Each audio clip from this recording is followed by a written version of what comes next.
Yung guys, napagtripan kong isprayan ng matte black yung aking windshield ng ADB 160. Ayan. Okay naman yung kinalabasan niya.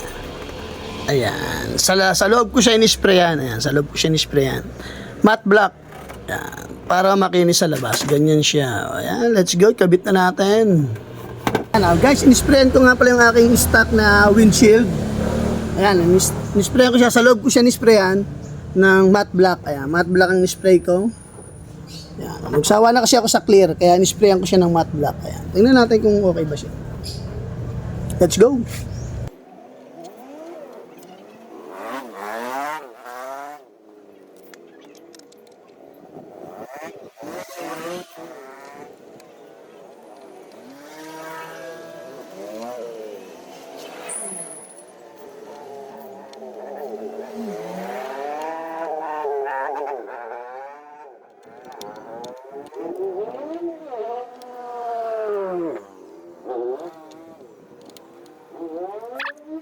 Ayan na guys, ang itsura niya nung ginawa ko na siyang black. Ayan, stock yan, stock ng windshield ko yan. Ayan. Inisprayan ko siya ng black. Sa likod ko siya ng tinira ng pag-spray ng matte black. Ayan. Ano, naka matte black siya sa likod. Hindi lang masyadong klaro, pero matte black po yan. Ayan. Kaya para siya naging gloss dito sa harap.